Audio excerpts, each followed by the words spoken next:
안녕하세요, 이철입니다. 아유, 네, 우리 같은 박수로 맞아주셔서 막 힘이 나네요. 이번 시간에 제가 설명드릴 내용은 베트남 투자 경영 전략 이해. 그래서 투자하고 그다음에 경영하고 전략하고 그 부분을 이제 저희가 한 2시간 조금 넘게 강의하면서 할 거고요. 그다음에 첫 번째 시간은 이제 거시경제 전망과 투자 전략에 대해서 말씀드리겠습니다.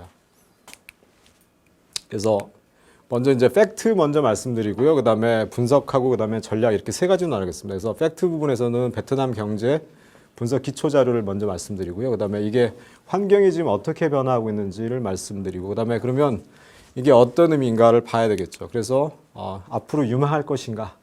지금 이 자리에 모신 분들 이제 베트남이 어느 정도 유망할 거라고 지금 이 자리에 모셨을 거고 수업을 듣고 그럼 유망하다 그러면 타이밍 이슈가 있죠. 언제 투자하는 게 좋을 것인가? 타이밍이 굉장히 중요하고 그다음에 또 어디가 중요한 투자처가 될 것인가? 이 세 가지 얘기를 한번 해봐야 되겠죠. 그래서 두 번째 시간에는 뭐냐면 이제 앞에 첫 시간에는 그냥 그 간략하게 쭉 전체 베트남을 개괄하고요. 그다음에 두 번째 시간에는 조금 더 이제 디테일하게 금리 환율, 주식, 부동산, 그다음에 인구 구조에 따른 투자 기회, 그다음에 경기 순환과 사이클, 그다음에 개인적 경영 의견하고요. 그다음에 거기에 맞춰서 이제 Q&A 시간 진행하도록 하겠습니다. 베트남에 이렇게 가보셨겠죠. 근데 가보신 분들 있고 뭐 가실 계획이 있으신 분도 있을 텐데 이런 생각을 하시는 분들이 많아요. 그래서 옛날에 베트남 참전하셨거나 아니면은 이런 거에 대한 그 추억을 갖고 계신 분들이 많은데 실제로 베트남에 가면 이런 상황이에요. 그래서 만약에 첫 번째 그림만 같았으면은 비즈니스를 하시는 경영대원에서 공부를 하시는 분한테는 약간 좀 그 관광지로만 느껴질 수 있을 텐데 이런 그림이 만약에 나면 현대 지금 상황은 이렇거든요. 그래서 핸드폰도 비즈니스 모델이 될 수 있고 이 헬멧도 갑자기 하루 만에 썼거든요. 그것이 비즈니스 기회가 될 수도 있고 그다음에 오토바이 입고 있는 옷들도 명품 카피 같은데 그래서 뭐 청바지도 있고 또 신발도 있고 화장품도 발라야 되고 커피도 한 잔 마셔야 되고 굉장히 많은 기회들이 다이나믹하게 지금 베트남에서 일어나고 있다는 거죠. 근데 재밌는 건 뭐냐면 이게 지금 호치민에 여러분들 하루짜리 코스 뭐 캄보디아를 가시면 반나절 코스 가면 반드시 들리는 곳이 있습니다. 노틀담 성당이고요. 이게 언제 지어졌냐면 1863년에 짓기 시작해서 1880년에 완공이 됐다. 그러니까 여기에 있는 대부분의 자재들은요. 프랑스에서 다 가지고 온 거예요. 대부분. 그래서 우리가 지금 2017년에 지금 저희가 베트남 경제에 대해서 투자하고 경영 전략에 대해서 얘기를 하고 있는데 누군가는 이미 1880년에 1863년부터 와서 이 얘기를 했다는 거죠. 그러니까 저희가 지금 굉장히 앞서가는 것 같이 보이지만 어떻게 보면 좀 차이가 나고요. 그다음에 그 바로 뒷건물을 보시면 이거는 포스코가 지은 건물입니다. 그래서 지금은 롯데가 운영하고 있고요. 백화점, 그다음에 상가, 그다음에 서비스 아파트먼트라고 그러죠. 그게 같이 들어있고요. 95년에 지어서 99년에 완공하고 지금도 백화점도 있고요. 저도 여기 한 1년 정도 살았습니다. 거기 아파트가 있어서 살았고요. 그래서 이런 모습들이 있습니다. 그래서 지금 여러분들한테 드리고 싶은 질문은 뭐냐면 누군가는 100몇십 전에 시작을 했는데 우리가 지금 교실 안에서 베트남이 무엇일까 어떻게 할까라는 걸 고민하고 있는데 수업을 들으시고 나서는 고민하지 마시고 이 친구들은 배 타고 갔어요. 배 타고 간다 그러면 가족 회의를 열어야겠죠. 가야 된다. 가야 될까 말아야 될까 이런 얘기를 굉장히 고민하고 가고 그 다음에 가는 길이 그렇게 안전하지 않았을 수도 있어요. 한 번 오는데 여러 달이 걸렸을 수도 있고 근데 지금은 제트기 타고 가면은 5시간 반이면 가죠. 저희가 지금 망설일 때 수업 시간에 앉아서 책을 보면서 이게 어떻게 이럴까라는 생각할 게 아니라 제 강의의 목적이 뭐냐면 강의 끝나시면 곧바로 핸드폰 꺼내가지고 비행기 부킹하십시오. 그 얘기를 해드리려고 하는 거예요. 글로벌은 수업 시간에 이루어지는 게 아니에요. 발로 뛰어야지만 글로벌이 되는 겁니다. 책에서 전략을 공부한다? 100몇십 년 전에 배 타고도 갔습니다. 왜 못하냐는 거죠. 여러분 베트남을 지금 선택하시고 공부하고 계신데 굉장히 선택받으신 분이에요. 한 번 더 업그레이드 하시려면 핸드폰에 항공사 앱을 까시고 지금 부킹하세요. 언제 시간이 되는지. 일단 부킹하시고 나머지 스케줄을 잡으세요. 계속해서 말씀드리겠습니다. 이런 얘기는 뭐 풍부한 인적 자원, 지리점, 이점 이런 얘기는 여러분들이 경영 쪽에서 많이 보셨기 때문에 많이 다 아시는 내용일 거라고 생각하고요. 그냥 지나가겠습니다. 나중에 한번 보시면 될 것 같고 주식시장은 이제 2008년부터 개장하기 시작해서 쭉 올라왔죠. 그래서 어떨 때는 뭐 이렇게 낮을 때도 있었고요. 높을 때도 있었고 이렇게 오르락 내리락 하는 그런 변화를 보이고 있어요. 8년부터. 그리고 이제 GDP 증가 이런 건 뭐 여러분들이 많은 분들이 이런 얘기를 하셨을 거예요. 그래서 평균적으로 한 7% 정도, 6%에서 한 7% 정도 성장하고 있고 그다음에 전체 DGP도 계속해서 증가하는 나라입니다. 그래서 이런 국가, 이런 정도의 GDP 증가율을 보이는 나라들이 그렇게 많지는 않아요. 저희가 지금 베트남을 공부하고 있으니까 당연하다고 생각하는데 실질적으로 여러분들이 아시아 국가라든지 타 국가들, 중국 빼고 보면은 이 정도 경제 성장률을 하는 나라가 드물죠. 그리고 이제 팩트이기 때문에 수출입 규모를 말씀드리면은 이게 주황색이 이제 수출인 거고 그다음에 파란색이 이제 수입인데 지금 2015년부터 이제 파란색이 올라갔죠. 수출이 조금 더 올라갔어요. 근데 그 전까지는 뭐냐면 2012년까지는 이 파란색이 더 위에요.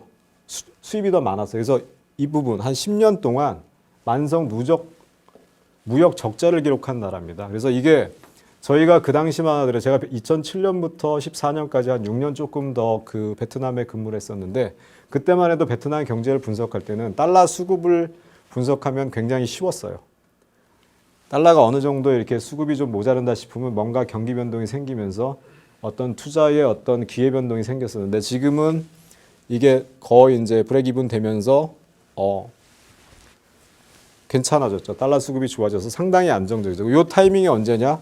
삼성전자가 공장을 지으면서 그리고 전자제품을 수출하면서 요 부분이 바뀌었다고 개인적으로는 그렇게 보고요. 그래서 여러분들 잘 아시겠지만 삼성전자가 베트남의 GDP 한 15%에서 한 20% 정도 차지하고 있습니다. 그만큼 경제에 굉장히 기여를 많이 하기 때문에 그렇고 그다음에 베트남 측에서 보면은 기업 하나 잘 그 초대해서 초빙해서 이렇게 경제 성장이 그 무역 수지가 바뀌었다고 보면 그런 부분에서 좀 베트남 정부가 신경 써서 선택과 집중이라는 거 있죠. 80대 20, 파레토의 법칙 그런 것처럼 그런 부분을 조금 더 베트남 정부가 신경 쓰면은 전체적으로 경기가 좀 좋아지지 않을까. 또는 이제 세계적인 기업들이 몇 개가 더 들어간다 그러면 요 수치가 조금 더 좋아지겠죠. FDI 같은 경우에는 이제 쭉 많아졌다가 저때 이제 버블이었죠. 2007년도, 2008년도 굉장히 버블이었다가 리만 브러스 사태 이후로 이제 조금 주춤하면서 이제 그 수치들은 좀 줄었습니다. 그 전까지만 해도 엄청나게 많이 들어왔죠. 그래서 지금 저게 빌리언인데 저게 계약한 것만 한 64빌리언인데 그 당시에 지금 제 기억으로 뭐냐 베트남 총 GDP가 한 90빌리언 정도밖에 안 됐을 거예요. 그러니까 한 전체 FDI가 뭐냐면 전체 GDP 한 70% 정도 차지한다는 거죠. 그 얘기는 무슨 얘기냐? 외부의 어떤 그 자본 유입이라든지 아니면 기업들의 유입이 경제에 굉장히 많은 임팩트를 준다는 얘기예요.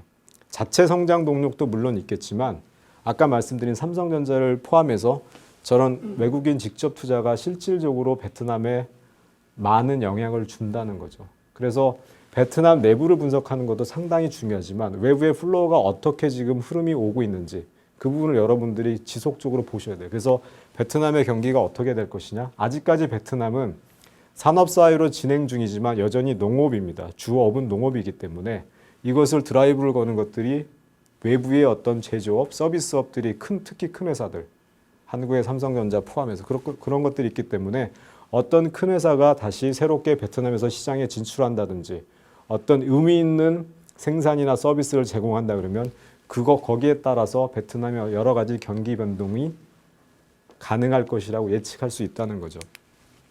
그래서 환율 같은 경우에는 뭐냐면 2015년에 이제 이렇게 갑자기 떴는데 환율이 바뀌었는데 이 부분은 경기 변동이 있으면서 금리가 많이 떴습니다. 그래서 두 번째 시간에 제가 베트남의 어떤 금리 변동, 급격한 금리 변동과 환율이 이 부분에 맞춰갖고 같이 일어나는 걸 보여드릴 거고, 그래서 금리가 외부 충격이나 아니면 내부의 상황에 따라서 금리가 변동할 때 환율이 변동했다는 것들, 그 부분을 한번 살펴보겠습니다. 차트로 한번 볼 것 같고요. 어쨌든 간에 그냥 역사적인 데이터들은 이렇게 돼 있고, 그리고 아시다시피 베트남의 환율은 시장에서 결정되는 게 아니라 정부가 고시하면 그냥 그대로 지켜지기 때문에 이게 지금 볼 때는 약간 아날로그 그 차트로 좀 보이지만 실질적으로 보시면 다 디지털로 움직입니다. 환율은 디지털로 이렇게 정부가 이렇게 움직이면 얼마로 하겠다. 그러면 이제 디지털로 움직이기 때문에 실제로 보면은 환은 굉장히 안정적이에요. 전체적으로 나중에 차트도 나오겠지만 한 4% 정도, 연평균 한 4% 정도. 떨어지는 경우는 없고요. 늘 올라갑니다. 정부가 컨트롤하기 때문에 늘 올라가는 그런 구조를 가지고 있습니다. 그래서 분석을 해보면은 이제 이게 2013년 보게 되면 말씀드렸지만 수입과 수출이 이제 어느 정도 비슷해졌고요. 그러니까 이게 지금 전체 GDP가 171빌리언인데 수입과 수출이 지금 130 정도 하니까 실질적으로 수입과 수출이 엄청나게 많은 전체 GDP의 부분을 차지한다는 걸 알고 있고 이 부분이 만약에 숫자가 예를 들어서 수입이 많아지거나 수출이 줄거나 그러면 전체적으로 경기 변동에 민감합니다. 그리고 이게 좀 약간 마이너스 날 때 있는데 그 부분을 어떻게 메꿔가냐면 FDI가 지금 21빌리언이죠. 그래서 보시면은 이렇게 2010년 같은 경우 아까 2010년 이후로 이제 삼성전자 들어가면서 이게 수입과 수출이 이제 역전되는 현상을 봤는데 그 전까지만 해도 수입이 많았어요. 그러면은 마이너스 12빌리언 한 13조 정도 됐었는데 그거를 어떻게 메꿨느냐 여기 보시면 FDI가 메꿨다는 거예요. 그러니까 이게 만약에 FDI가 만약에 들어오지 않았다고 하면 굉장히 외환 사정이 안 좋아졌겠죠. 그래서 그 전까지는 제가 잠깐 말씀드렸지만 이 상황을 보고 그다음에 FDI의 어떤 실제로 유입되는 그 캐시플로우를 보게 되면 전체적으로 경기가 어떻게 될지 거시경제적으로 볼 수는 있었어요. 그러나 지금 이제 좋아졌죠. 거의 이제 그 2015년부터는 마이너스 되는 부분이 줄었고요. FDI도 어느 정도 되고 하니까 이제 안정적인 상황이 됐고요. 그다음에 지금은 이제 2016년부터는 약간 플러스고 FDI까지 받쳐주기 때문에 환에 대해서는 상당히 안정적이고 그리고 환에 의해서 전체 경기 변동성이 가져갔기 때문에 지금 환이 안정되면서 경기 변동성 그러니까 업다운하는 것들이 좀 많이 줄었고요. 그래서 좀 안정적이라는 거죠. 전보다는 굉장히 안정적이고 그러나 이제 그 숏텀의 어떤 그 투자자들 입장에서는 굉장히 안정적이면 가격이 많이 안 바뀌거든요. 빨리 많이 위아래로 움직여야지만 뭔가 샀다 팔았다 하면서 이제 그런 기회를 볼 수가 있는데 다이나믹한 점은 좀 줄었지만 어떤 큰 투자자들, 제조나 서비스를 생각하시는 큰 기업들 입장에서는 이런 부분이 안정적이기 때문에 실질적으로는 크게 투자가 들어갈 수 있는 환경이 돼 있고 여러분들 많이 들어보셨겠지만 이제 꽤 많은 기업들, 글로벌 기업들이나 한국의 기업들이 베트남 진출하고 있는 것도 이러한 그 이유에서 연유됐다고 봅니다. 그래서 이제 분석을 해보면 그 전까지는 베트남이 저렇게 쫙 떨어져 있었어요. 어떻게 보면 전체 글로벌 경제하고 쫙 떨어져 있었는데 이게 FDI다 아니면 수입과 수출이다 이러면서 이것이 이렇게 맞물려 돌아가는 거죠. 맞물려 돌아가기 시작했습니다. 그런데 개인적인 생각이라는 전제하에 이 베트남은 아직도 이것이 글로벌 경제 톱니바퀴 이렇게 작은 톱니바퀴로 이렇게 맞물려 돌아간다고 생각하지를 못하는 것 같아요. 어떤 측면에서는. 그러다 보니까 정부가 컨트롤하고 사회주의 국가이기 때문에 정부가 지금까지 컨트롤을 해와서 본인들이 뭔가 컨트롤할 수 있다고 생각하고 정책을 피는 경우가 있어요. 근데 여러분들 보시지만 이 작은 톱니바퀴를 돌리면 이게 어차피 지금 맞물려 있기 때문에 내가 이렇게 돌린다고 해가지고 돌려질 수 없는 상황인 거죠. FDI라든지 아니면 수입과 수출에 대해서 어차피 이 톱니바퀴가 지금 맞물려진 거예요. 그전에는 사회주의 국가로 떨어져 있을 때는 전혀 문제가 없었는데 이 상황 자체를 정확하게 현실 자체를 이해하지 못하면 정부 정책 자체가 글로벌 경기랑 잘 안 맞아 들어갈 수 있는 거죠. 정치적인 어떤 그 의도에 의해서 경제 정책도 하다 보면 글로벌 전체 경기랑 전체적으로 퍼펙트하게 매칭이 안 되는 경우가 생겨서 그 부분에 대해서 차이가 생길 수도 있고 그 부분이 어떻게 보면은 리스크 요인이 될 수도 있고 그 부분 때문에 투자의 기회가 될 수도 있어요. 그래서 그런 부분들 실질적으로 이제 글로벌 이코노미에 완전히 접속돼서 돌아가기 때문에 여기 전체 국제 경제가 흔들리면 베트남도 마찬가지 흔들리고 여기가 조금 흔들리면 저쪽은 훨씬 더 많이 흔들리게 된다는 걸 여러분들이 좀 생각해 두셨으면 좋겠고요.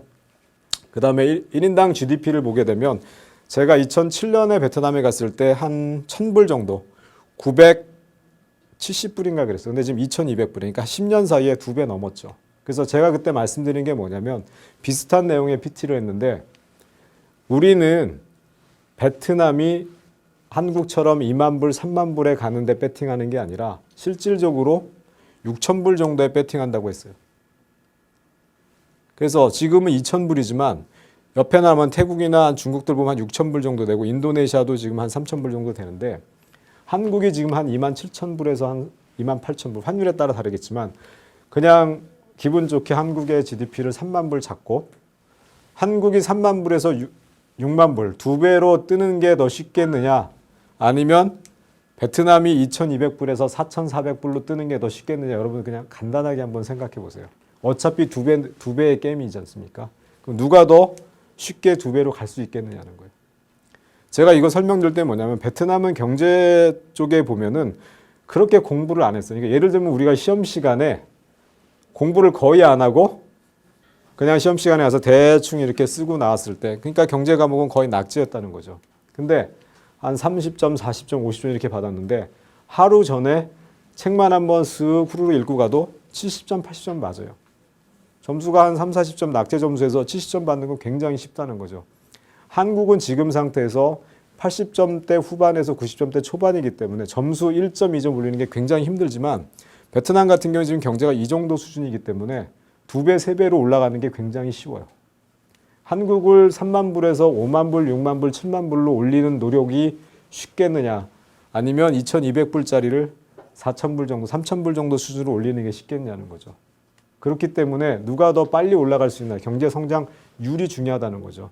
그래서 그 율 자체가 빨리 성장할 수 있는 데가 여러분들이 봤을 때 투자라든지 아니면 전략적으로 유리하다는 얘기입니다.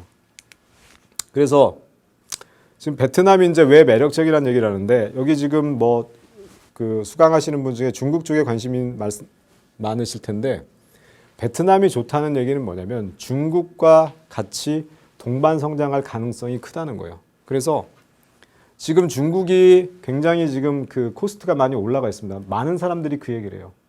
그 생산 단가가 올라가고 있기 때문에 전반적으로 전부 다 여기가 1차 생산할 수는 없고요. 이미 일본도 전에 그 보고서들이 나왔지만 베트남 북부에서 일부 생산해서 육로로 이쪽으로 가서 1차 생산은 베트남에서 하고 2차 조립이라든지 가공을 중국에서 할 수 있는 그런 시나리오들이 지금 연구되고 있습니다. 그래서 그런 부분들 그렇기 때문에 이 거대한 중국 시장이 여러분들이 봤을 때 중국이 앞으로 좋아질 거냐라고 생각했을 때 예스라고 하면 베트남은 같이 갈 수 있다는 거죠. 그래서 제가 어렸을 때 죽전이라는 동네는 그 톨게이트 바깥의 시골이었어요. 여러분들 이제 연배가 조금 다 다양하지만 근데 지금은 뭐냐면 죽전이 굉장히 아파트 숲을 이루고 있죠. 그래서 처음에 이제 도시 개발할 때 강남에서 저희가 분당 개발했습니다. 그러면은 제가 볼 때는 여기 중국 시장은 분당이라고 보면 용인과 죽전이 베트남이 될 수 있습니다. 개발 자체를 분당을 들어간다고 하면 조금 더 가거나 조금 그 건너편에 여기 죽전과 용인 시장은 당연히 땅값이 올라갈 수 있겠죠. 중국이 올라간다고 하면 당연히 베트남이 올라갈 수밖에 없습니다. 여기보다는 생산 단가가 싸고 인구도 많기 때문에 지금 중국에서 여러 가지 그 어려움들이 조금씩 이제 발견되고 있죠. 그래서 차이나 플러스 원 했을 때 이 차이나 플러스 원 아시아 전체 국가들 중에서 그 플러스 원의 가장 강력한 그리고 가장 좋은 대안이 베트남이 될 수 있다고 보는 거죠.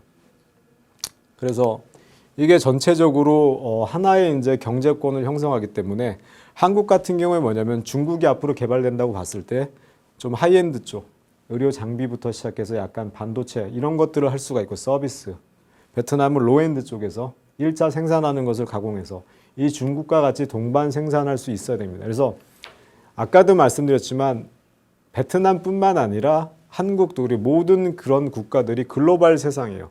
세상은 뭐 평평하다 해서 글로벌 세상에 다 연결이 돼 있습니다. 베트남은 나중에 글로벌 이코노미에 연결된 것뿐이지 연결돼 있기 때문에 그 연결된 상태에서 중국이 개발될 때 어떠한 일을 하고 이 전체 이 경제권에서 어떠한 역할을 할 수 있는지 그분이 굉장히 중요해요. 그래서 베트남 자체만으로 우리가 어떤 경기가 좋아진다, 어떤 산업이 좋다가 아니라 이 중국과 어떠한 산업을 연결할 수 있는지 그 부분을 여러분들이 여기에서 찾을 수 있다면 굉장히 좋은 기회를 발견하실 수 있을 것 같습니다. 그래서 요거는 이제 제가 2003년도에 미국에 잠깐 근무할 때 그때 이제 그 차트를 한국 걸 공부한 게 있는데 요거 이제 그거 말씀드리기 전에 요거 이제 그 베트남의 주식 변화입니다. 그래서 아이고 미안합니다. 그래서 2007년 3월에 1170 베트남 전체 주식시장이 1170으로 갔다가 2009년에 235로 떨어졌어요. 여러분들이 만약 이때 주식을 샀다가 이때 기분이 어떠셨을 것 같아요? 지금은 그냥 굉장히 드라이하게 많이 떨어졌네 이렇게 보고 계실 텐데 저게 내 돈이었다고 하면 굉장히 당황스러우실 거고 그 다음에 이제 리커버를 했죠. 한 600까지. 그리고 지금 최근에 난 700선 정도 하는데 그러면은 여기서 봤을 때 이제 100에서부터 시작하겠죠. 2000년에 그 주식시장 아까 제가 2008년은 그게 아니고 2000년부터 주식시장이 시작해서 이렇게 넣을 때 이렇게 와서 1170 올라갔다가 235 떨어졌다 이렇게 되니까 야 저거 진짜 불안한 시장 아닌가? 저걸 믿고 투자할 수 있을까? 어떻게 될지 모르는데 이런 얘기를 할 수 있어요. 베트남에 안 가본 사람들이 항상 그래요. 야 이거 진짜 얘들은 어떻게 예측할 수가 없다 이런 얘기를 하는데 죄송한데 네. 2007년, 8년에 그렇게 더블이 있었던 이유가 특별한 게 있었나요? 실제로 여기에 굉장히 좋은 질문인데요. 이때 이제 글로벌화되면서 사람들이 많이 들어오기 시작하고 베트남의 정책 변화도 있었고 그 다음에 중국에 대한 대안 시장으로서 사람들이 찾고 있었어요. 그래서 어디를 갈까 이렇게 아시아 전체를 찾고 있었는데 거기에 이제 베트남이 돼 있었고 그다음에 그 전까지는 도이모이 정책으로 해가지고 경제 정책이 굉장히 그 오픈이 됐었는데 실질적으로 봤을 때 피부로 느껴지는 느낌 그런 것들이 이제 여러 가지 감성적인 것도 많기 때문에 그때부터 들어가기 시작한 거죠. 그리고 한국 쪽에서 어떤 일이 벌어졌냐면 한국의 한 증권회사 자산운용사만 한 9천억 이상의 펀드를 모집했습니다. 그래서 그 소식에 의해서 9천억 이상 돈이 들어왔기 때문에 베트남 증권시장에는 영향을 미치겠지 그런 기대감도 있었어요. 한국 쪽에서 봤을 때는. 그리고 제가 근무했던 그 회사에서도 한 2천억 정도 펀드를 조성했기 때문에 실질적으로 한국계가 조성한 그때 펀드들이 1조 몇천억 정도 됐는데 근데 그때 전체 주식시장의 시가총액이 한 30조 내외였어요. 그렇기 때문에 갑자기 여러분 잘 아시겠지만 수급 자체가 돈이 많이 들어간다면 갑자기 그 정도 한 1조 정도 되는 돈이 왜냐하면 그 펀드를 좀 판매한다고 하죠. 펀드를 판매해서 돈이 들어왔기 때문에 주식을 사야 되죠. 그럼 사는 동안에 계속해서 주가가 올라갈 수밖에 없는 거고 그러니까 조금씩 살 때마다 종가가 올라갈 거고 그러다 보니까 여기까지 올라갔고 외부 충격에 의해서 리만 브러더스에서 이런 일이 벌어진 거죠. 경제적인 상황이 좋아진다는 것 때문에 한국에서만도 펀드가 조 단위로 조성이 됐었습니다.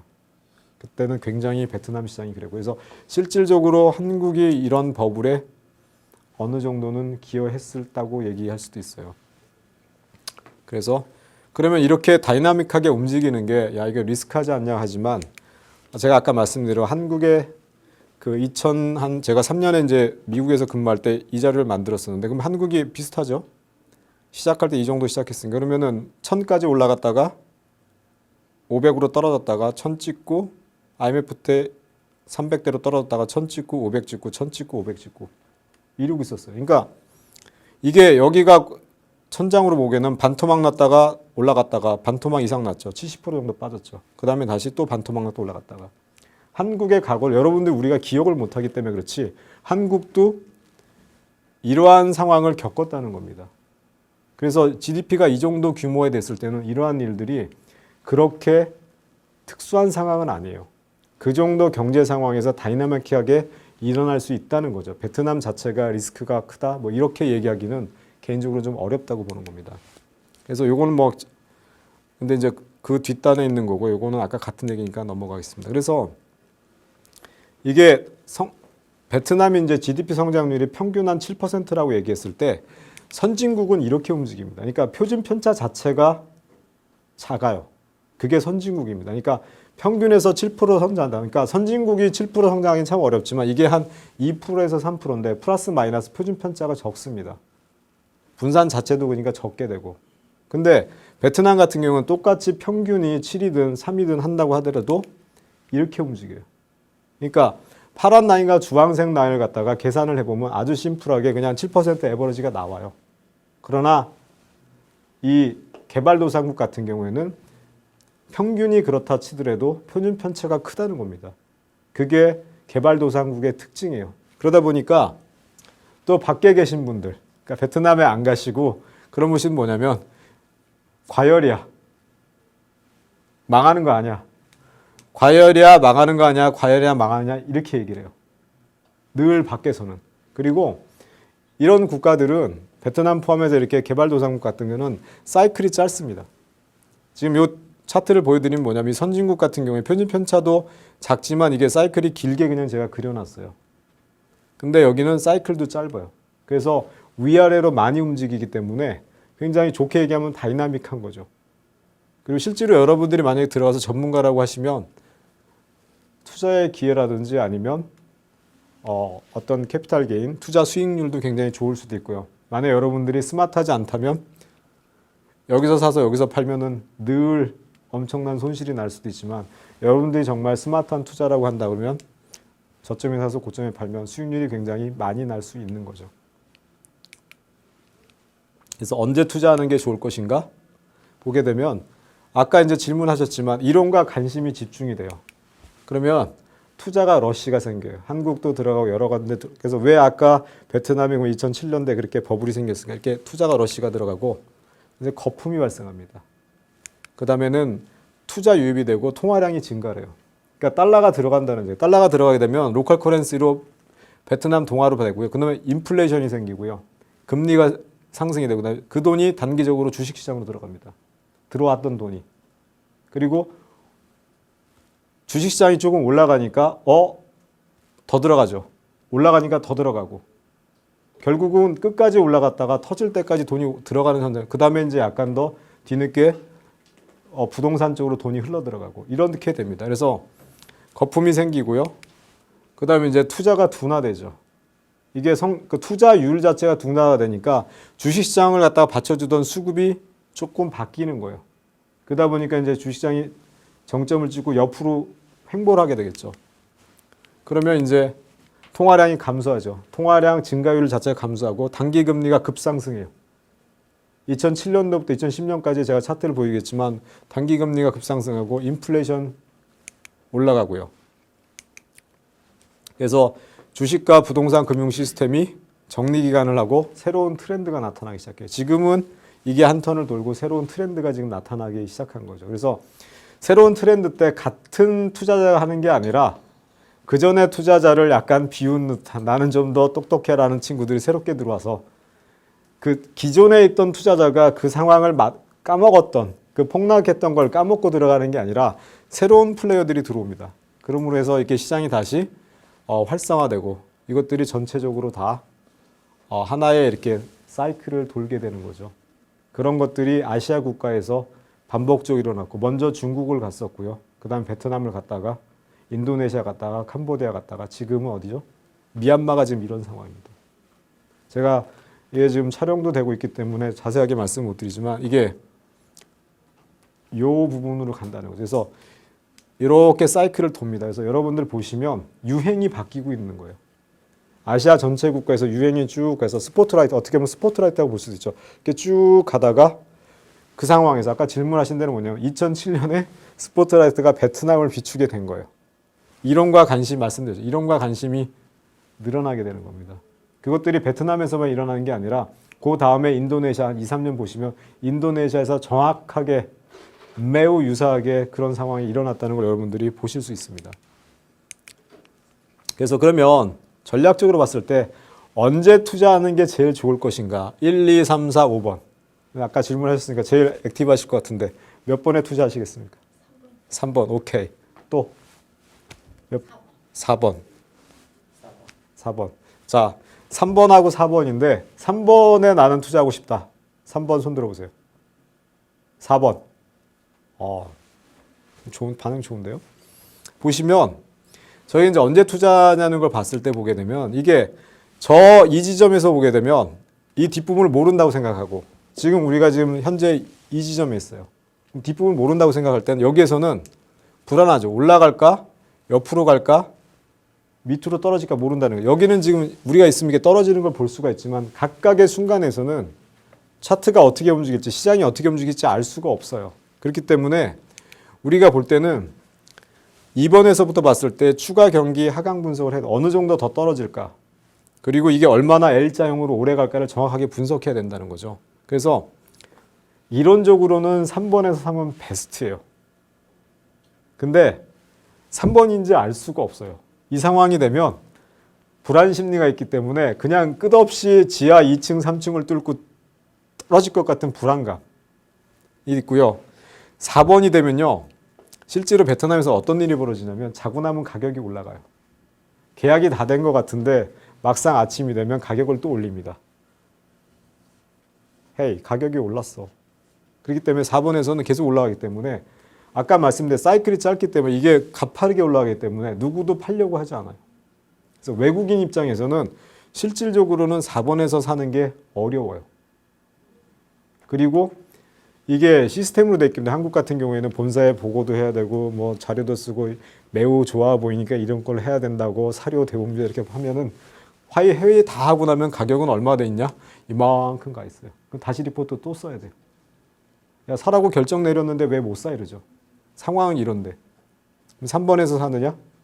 어렵죠.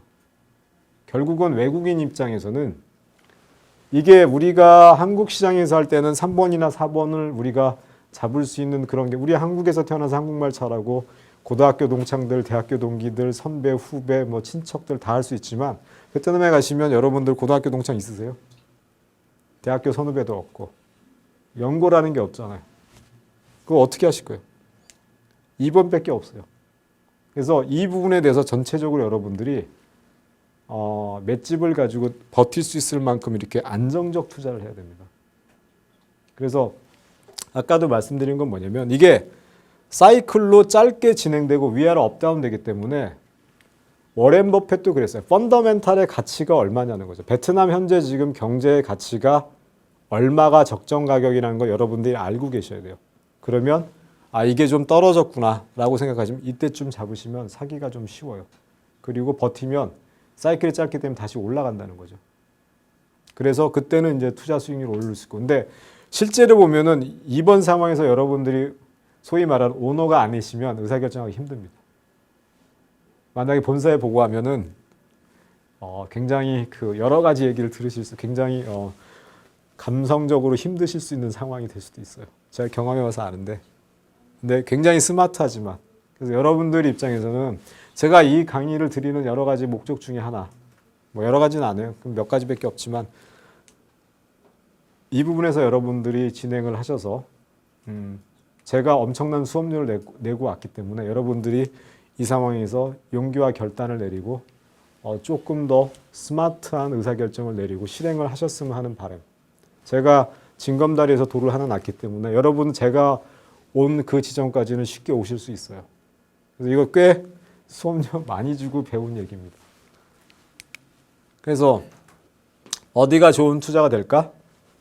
지금 현재 시간에 대한민국 우리 지금 여기서 수업 받고 있죠?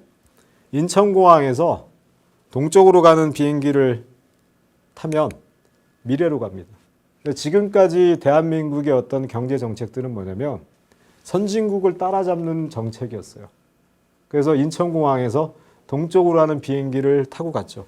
그래서 영국부터 시작해가지고 조선업, 영국에서 시작해서 미국은 안 갔죠. 일본 갔다가 이렇게 지금 대한민국으로 와서 지금 넘어가고 있는 상황인 거고. 여러 가지 기술의 트렌드가 이렇게 왔었고. 그래서 출장을 가면 이렇게 갔었어야 되는데 삼성뿐만 아니라 현대자동차 이런 것들이 뭐냐면 이런 친구들하고 격차가 줄었어요. 거의 근접했기 때문에 시장을 리드해야 되는 상황이 온 거죠. 그렇다고 해서 그렇게 시간과 돈을 들였을 때 그만큼의 효율성이 있느냐? 그것도 아닌 거예요. 지금 상황에서는 어떻게 가야 되느냐?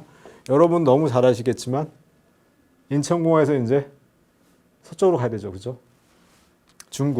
중국이 야 되겠다 그러는데 이미 됐고 과열도 됐고 들어가기에 너무 버겁고 그렇죠?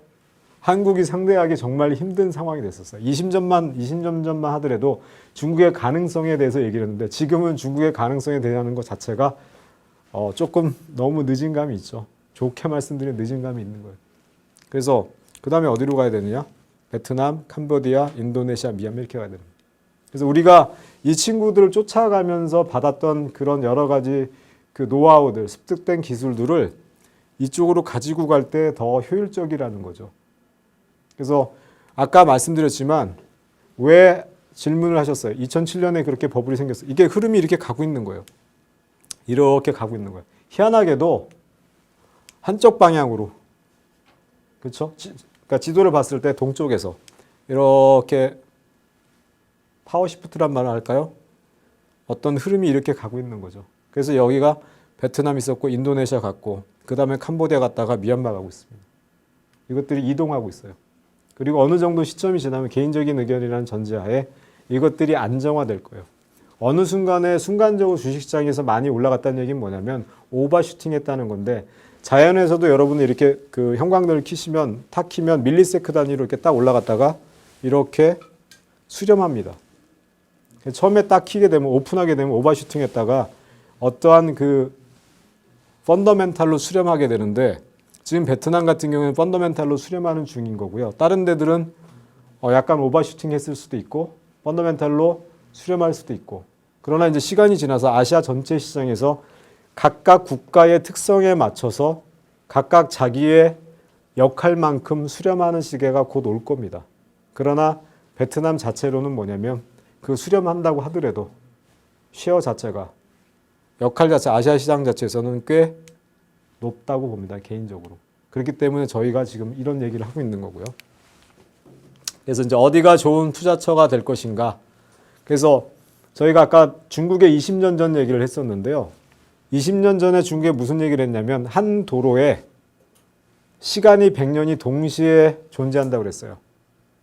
외제차를 타고 다니면서 로밍폰으로 미국에 전화를 걸면서 영어로 떠드는 친구가 스포츠카를 딱 뚜껑을 열고 샥 달리고 그 옆에는 그냥 중고차 한 대가 달리고 있고 그 옆에는 오토바이가 달리고 있고 바로 그 옆에는 자전거가 가고 있고 그리고 길 노변은 뭐냐면 우마차, 소가 수레를 끌고 가고 있고 그게 20년 전에 어느 한 중국의 한 길의 단면의 모습이었어요. 근데 이제 그게 많이 없어졌고 베트남 같은 경우에도 지금 이렇게 돼 있습니다. 자동차와 오토바이와 자전거가 한 도로상에서 같이 가고 있어요. 지금은 자전거는 거의 없어졌어요.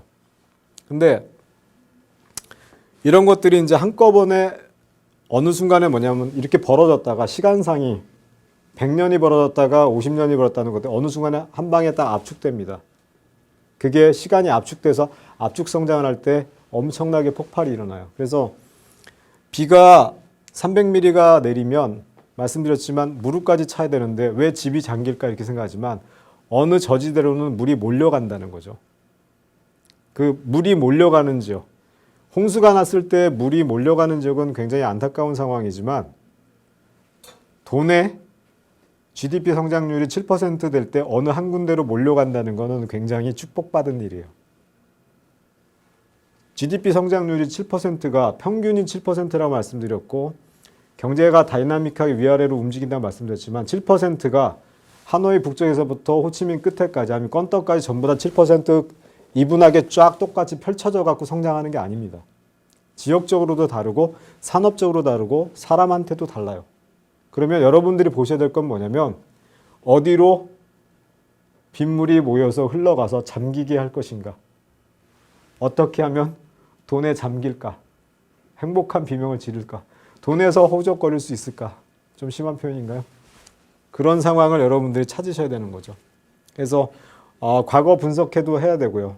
그 다음에 미래 예측도 해야 되지만 여러분들 위해 과거 분석도 좀 해야 되니까 미국에서 일어났던 일, 일본에서 일어났던 일, 영국에서 일어났던 일, 그 다음에 지금 중국에서 일어나는 일들이 앞으로 한국에서도 일어났고 지금 중국에서 일어나는 일들이 베트남에서 일어나기 때문에 여러분들이 굉장히 좀 유리한 상황인 거죠. 그래서 저는 핸드폰을 굉장히 큰 뭐 이렇게 옛날에 그 모토로라에서 나왔던 벽돌만한 핸드폰은 저는 쓰지는 못했어요. 그때 제가 대학 다닐 때 처음 나왔는데 들어갔을 때 그 당시에 대학교 등록금이 제 기억으로 한 70만 원 정도 했는데 그 벽돌만한 모토로라 핸드폰은 200만 원이 넘었습니다. 대학 등록금의 한 3배 정도 됐었어요.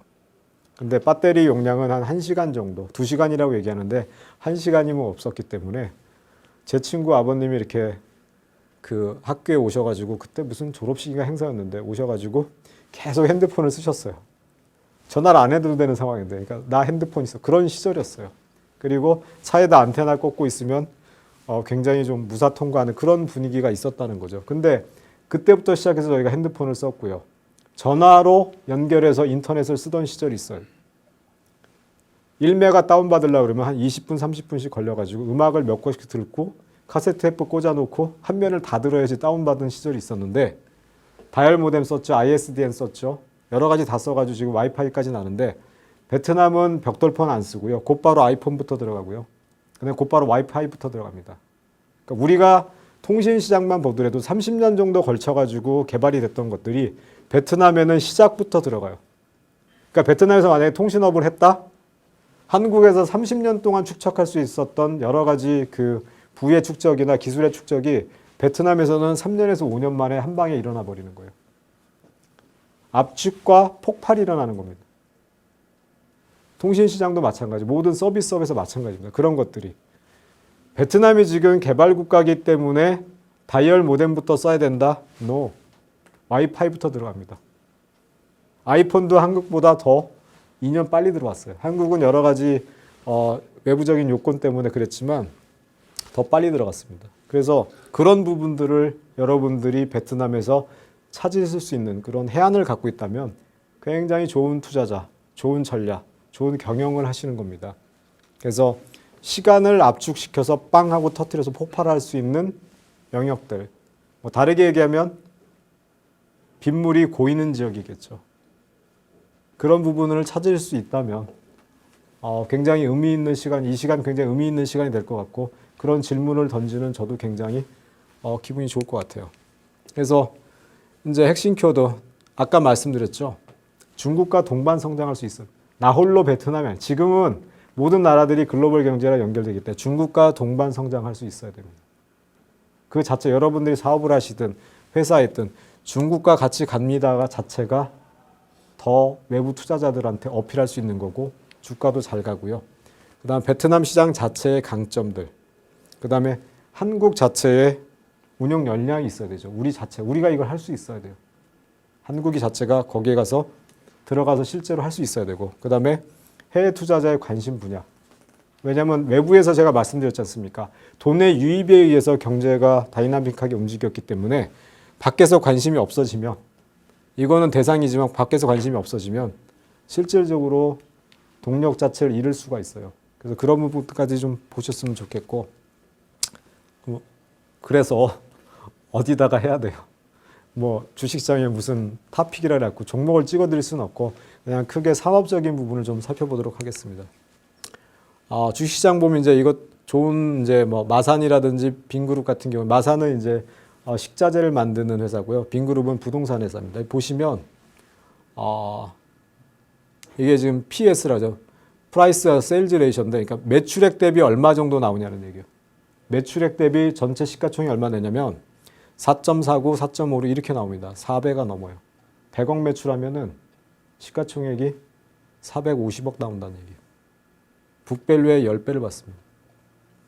프라이스 어닝 레이셔는 뭐냐면 순이익이죠. 20배, 30배 나와요. 그러니까 어떻게 보면 약간 오버슈팅 될 것 같은 느낌도 있는데 제가 드리는 말씀은 뭐냐면 주식장에서 무슨 종목을 살까요? 물어보지 마시고 주가가 잘 가요. 매출액의 4배 이상을 받을 수 있다는 거예요.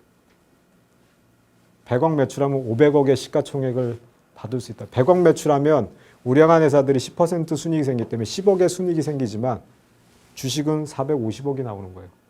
그래서 주식을 사는 게 아니라 여러분들이 베트남에 가서 일을 하신다 그러면 우리의 회사가 이 시장에 상장될 수 있어야 돼요.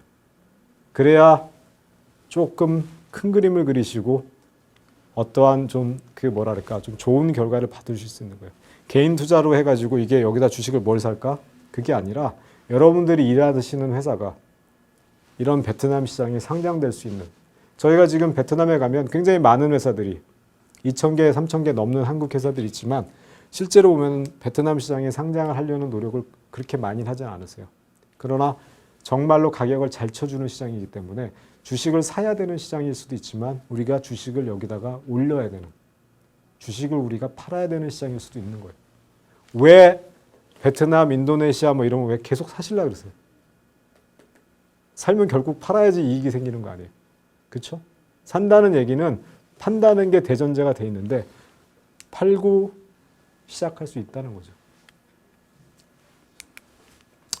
수출입 동향 보시면 이제 많이 나오는 것들, 이런 것들이 수출 동향이나 이런 것도 분석하시면 보시고, 근데 재밌는 건 이제 쌀이 한 3조 정도 수출합니다.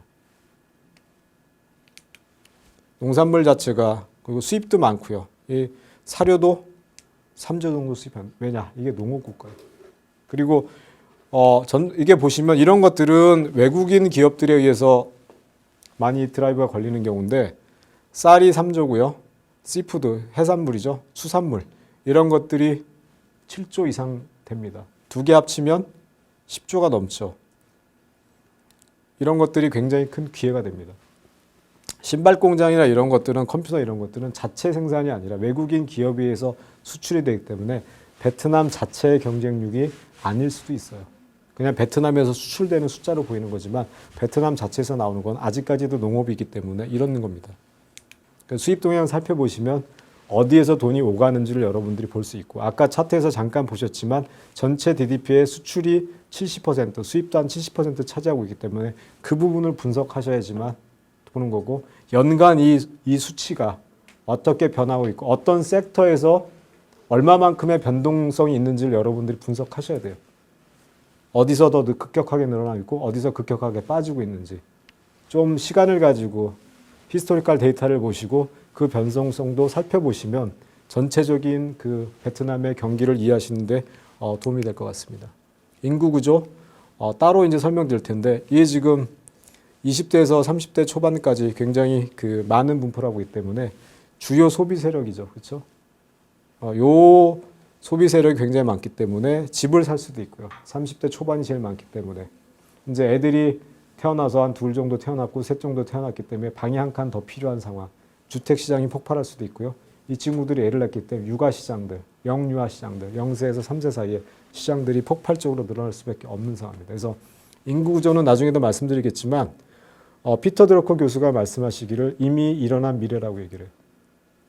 또 그 핌코라고 있죠. 전 세계 채권 투자 제일 크게 하는 한 2,500조 이상 운용하는, 거기에 CIO 빌 그로스 얘기하는 게 뭐냐면, 내가 무인도에 떨어져서 단 하나의 정보만 얻을 수 있다면 인구 정보를 주세요. 그렇게 얘기했답니다. 그래서 인구 구조 굉장히 중요하고요. 이미 일어난 미래입니다. 부동산. 요 이제 강북에서 강남 바라보듯, 여기가 호치민에 가보시는 분들은 알겠지만 여기가 이제 1군 지역이고 여기가 2군 뚜띠엠죠. 여기에 해저 터널이 뚫렸습니다. 그래서 여기 연결이 돼가지고 엄청나게 발전하고요. 조금 더 길게 보면 이렇게 되죠. 여기는 굉장히 밀집 지역인데 여기는 지금 이제 텅 비었죠. 그래서 여기에 엄청나게 개발 계획들이 일어나고요. 그래서 실질적으로는 시에서 마스터 플랜 세운 건 이렇게, 요 지역을 개발하겠다고 이렇게 돼 있죠. 그 다음에 채권들. 여러분들이 이제 어떻게 일하실지 모르겠지만 큰 기관에 일어나고 자금을 크게 운영하시면 채권을 여러분들이 하실 수밖에 없어요. 그래서 채권 투자가 굉장히 큰 투자처가 될 것 같고요. 채권은 점점점 늘어나고 있습니다. 그래서 지금 2012년 정도까지만 해도 한 2011년만 보게 한 6조 정도, 6빌리언입니다. 하다가 54빌리언이 됐어요.